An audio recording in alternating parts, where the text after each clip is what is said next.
Family-friendly mid-size SUVs have existed for quite a few decades, so it's fair to say the Volkswagen Atlas is late to the party. But we'll call it fashionably late, because the VW Atlas has hit the ground running.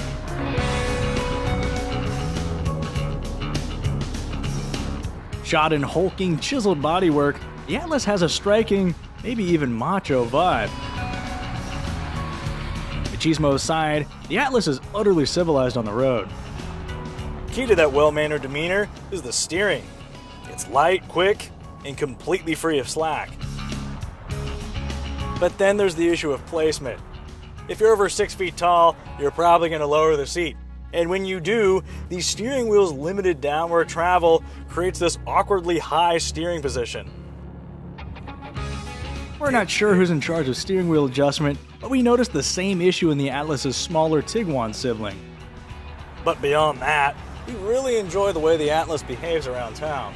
Sightlines are great for a car of this size, turning radius is decent, brake feel is significantly more linear than any VW I've driven in recent memory, and its speed, ride quality, is superb.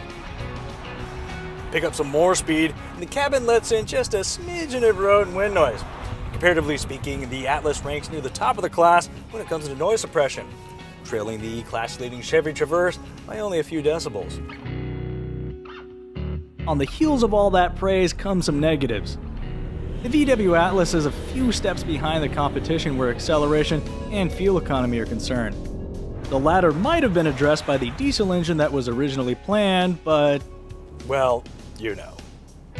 Your gasoline-powered engine choices include a 3.6-liter V6 or 2-liter turbocharged 4-cylinder whose torque figure nearly matches that of the V6. Each engine comes paired with an agreeable 8-speed automatic transmission and a standard engine stop-start system that is defeatable, but is actually good enough you might not want to. Front-wheel drive is standard, but for rugged types with active outdoorsy lifestyles, all-wheel drive is available, featuring this multi-mode terrain selector. For best fuel economy, the 4-cylinder is the play, but if you plan to tow, choose the V6, whose 5,000-pound max tow rating handily eclipses the 4-cylinder's 2,000-pound limit. Compared to similar SUVs, output from the V6 really isn't bad, but the Atlas's ability to hustle from a stop is impeded by a somewhat hefty curb weight. But what the Atlas lacks in a straight line, it essentially makes up for in corners. It's not going to win any road-holding competitions, but the nearly full-size Atlas, at least in terms of interior space, grips and turns in better than most traditionally sized 3-row crossovers.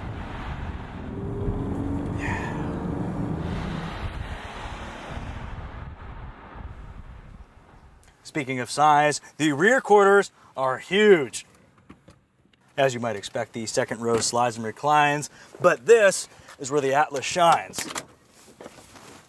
I'm 5'11", he's 6'2", and we both have plenty of room to spare in our respective rows. Now I'm 6'3". Of course, with only 2 spots back here, seating capacity maxes out at 7. But keep in mind that in this case, you're getting 7 real seats.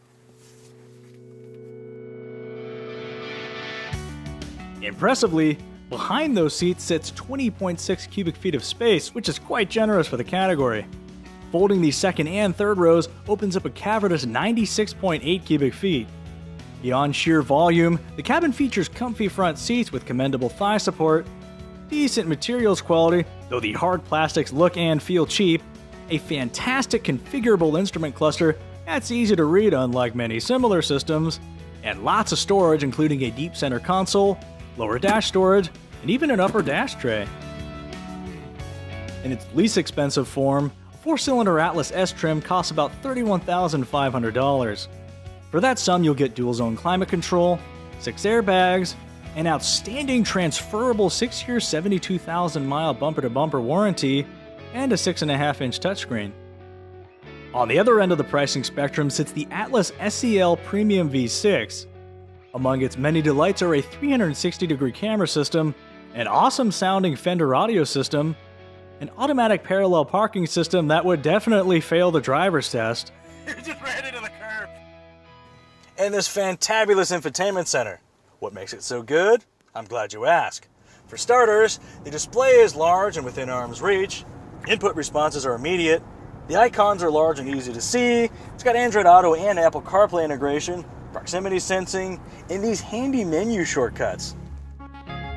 When mulling your midsize SUV purchase, it might be wise to also consider the well-regarded and generally excellent Honda Pilot, the fun and gorgeous but smallish Mazda CX-9, the comfortable and roomy Nissan Pathfinder, and the Toyota Highlander, which, unlike the Atlas, can be equipped with 8 seats. 8 comparatively cramped seats. Where resale values are concerned, Volkswagens have not traditionally fared well, and if the Atlas follows suit, that will have implications for its long-term cost to own. Residuals aside, the Atlas is an attractive choice right out of the gate. Drives like a midsize, but hauls like a full-size. Plus, it doesn't look like anything else in the category. So, if you plan to make consistent use out of all 3 rows in your next SUV, the Atlas might be the ticket.